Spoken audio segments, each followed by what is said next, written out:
Hi, my name is Mars. I'm 16 years old from New York and I'm Haitian. And in today's video, I'm going to be speaking about imposter syndrome while manifesting and ultimately how to deal with it.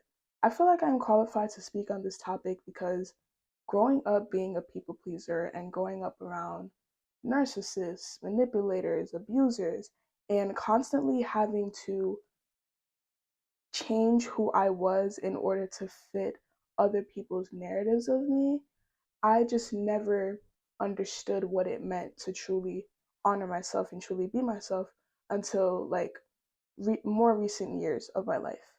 So now that I'm living this more authentic, this more deserving, and this more healthier version of myself, my inner child who was used to manipulation, who was used to always taking the blame, who was used to just things always going wrong, is still present, is still in some ways impacting my manifestations, especially in things that I have more resistance towards. And personally, I feel like most of my resistance is in just feeling deserving of having good things and having better things and having newer things and leveling up, because there were many instances in my past where I would try to speak up for myself or I would try to be a better person, and either somebody would tell me like, no, but you can be a better person because you did this, this, and this, or they're going to tell you, oh, you think you're better than me. And yeah, so I'm going to tell you guys how I overcame that imposter syndrome and how I still am overcoming it to this day. Now, my first point is that within every single moment of our lives, we are changing, we are evolving, and we are reborn, basically.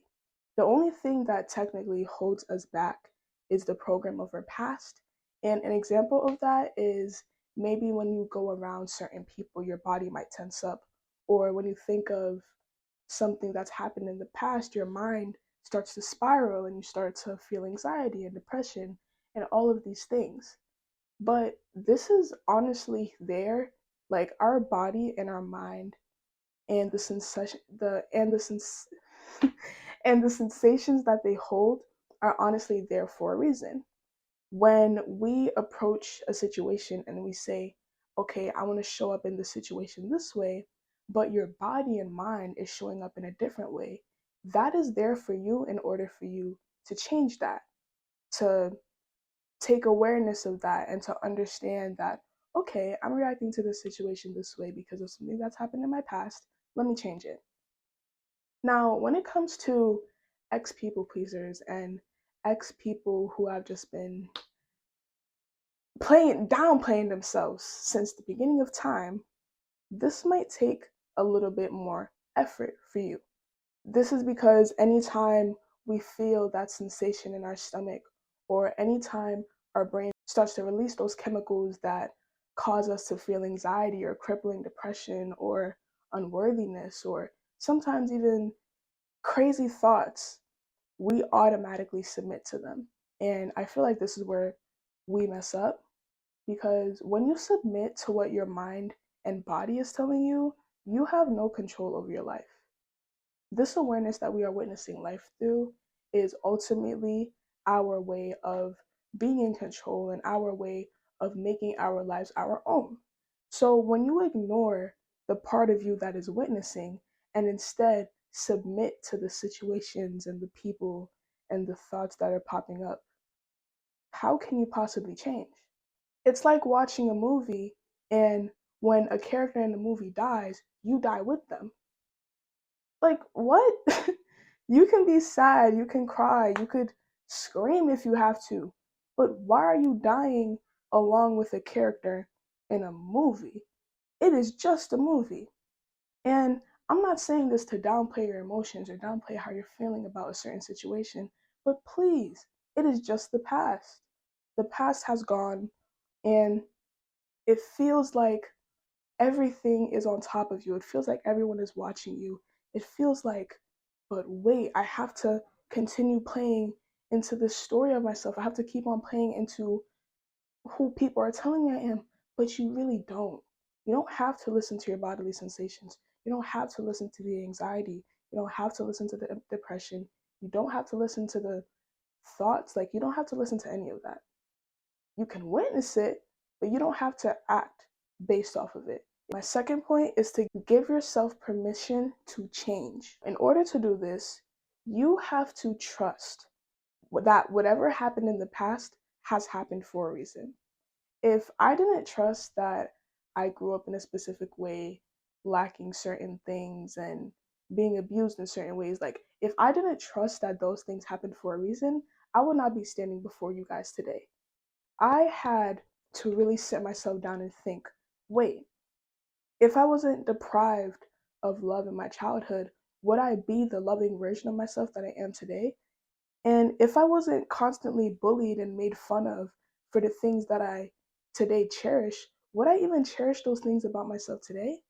Like, you really have to trust that whatever you believe in, whether it's God, whether it's gods and goddesses, or whether it's yourself or science, whatever, you have to trust that what is happening is all in divine timing.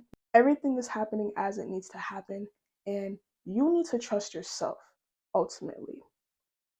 When you trust that all of the things that you said that you may regret, or all of the actions that maybe you're not too proud of, or maybe all of the situations that you got yourself involved in that you now regret happened for a reason, you start to just have such a immense sense of gratitude and immense sense of love, because it's like no matter what type of dance life decides to take you on, you can still enjoy it.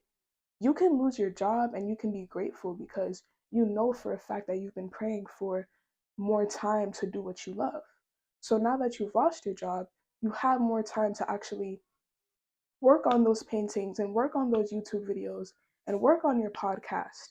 And maybe you might be able to profit off of your passions.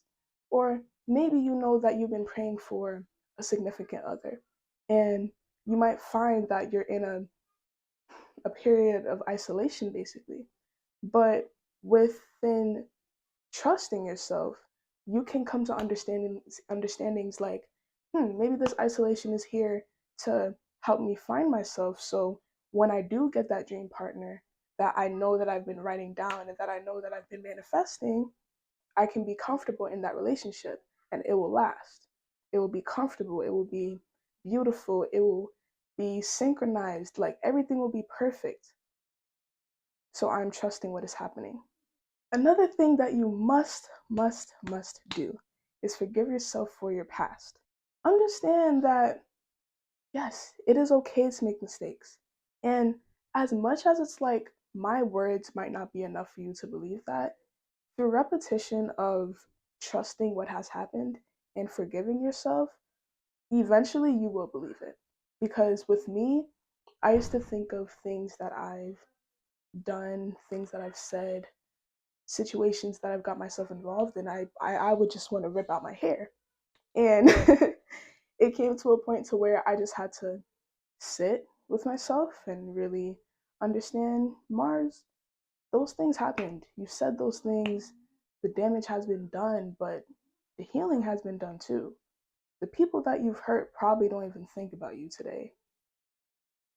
So it's like, why would I beat myself up? Why would I be the abuser that I finally got rid of? It's like, you know how people say like you can move away from an abusive household, but that doesn't mean that you've healed automatically, because you've picked up on the ways that certain people have hurt you and you start to hurt yourself in those ways. It's the same thing when it comes to forgiving yourself and truly giving yourself permission to change.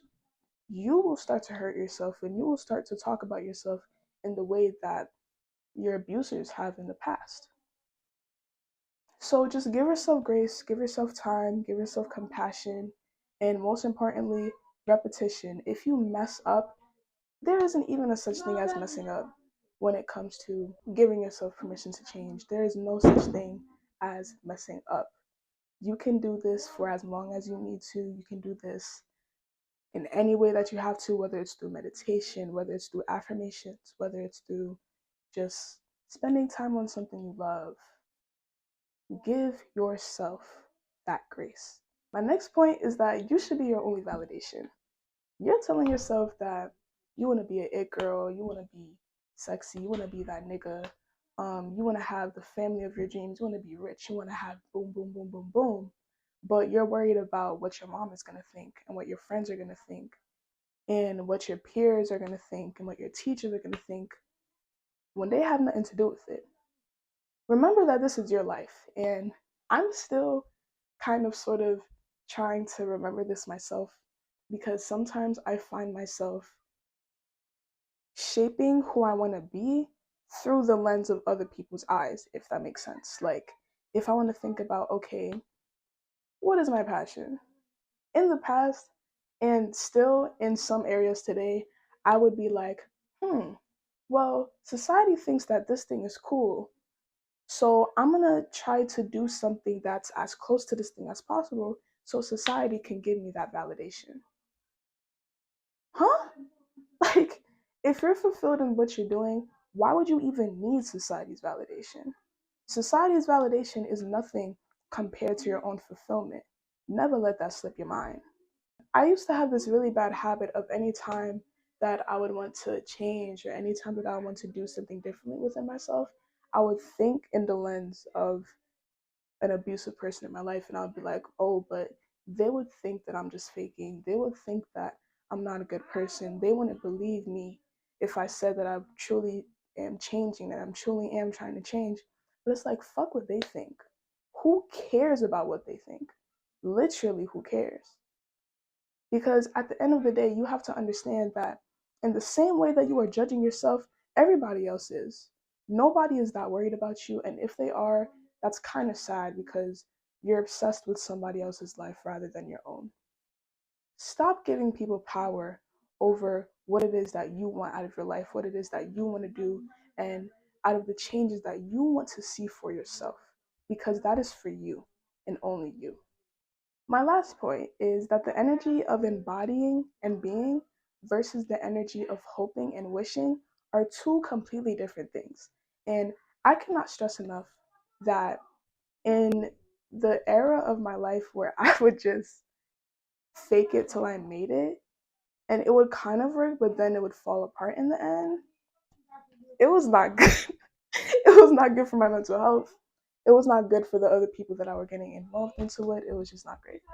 I would pretend that I was confident instead of doing things that actually made me confident and actually turned me into that confident version of myself.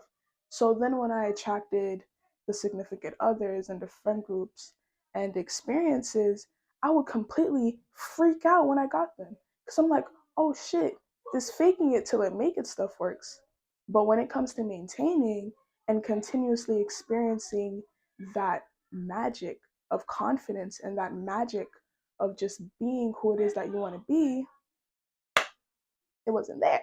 It wasn't there. So I couldn't maintain any results. I hurt people in the process. I hurt myself in the process. So I'm not an advocate for fake it till you make it. Be who it is that you want to be. If you have to watch people or befriend people that you want to be like let them know straight up like, yo, I really like the way that you carry yourself. Can you explain to me how you got like this? I really love the way you smell when you walk by. Can you tell me your hygiene routine? I really love how your hair looks every morning. Like, can you, like, you can do things like that. But it's also up to you. Like, tell yourself the affirmations. Let's say for example, you want to embody a confident woman. And that's one of the things that I'm trying to embody today. I tell myself every single morning, I'm beautiful, I'm sexy, I'm desirable. Everybody wants me, everybody loves me. I love myself. I do not need validation. Like, I tell myself these things.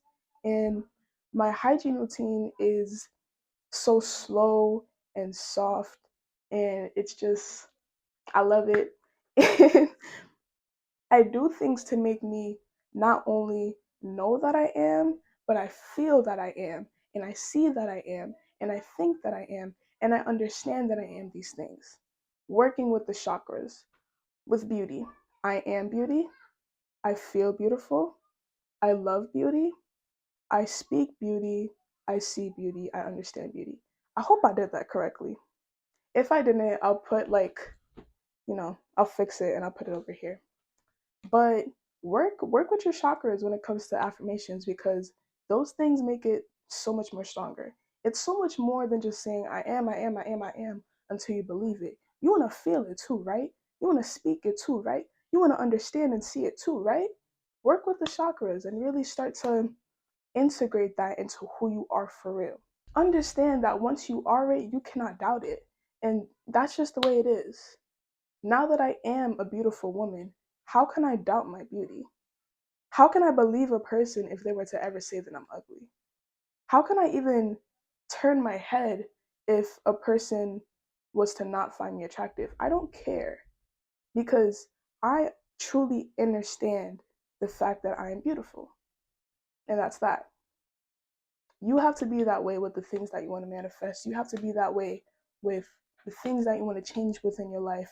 Truly become it. Because with the gift of awareness and with the gift of consciousness that we all have, we can actually be whatever the fuck we want to be. If I wanted to be a monkey, I could convince myself that I'm a monkey. If I wanted to be a unicorn, I'm a unicorn, bro. Like, don't play with me. Like, we could do whatever we want with this awareness of ours. So why use it against us when we can use it for us? That's all I got for you guys today. I really hope this video could help you guys, and bye. Have a great day.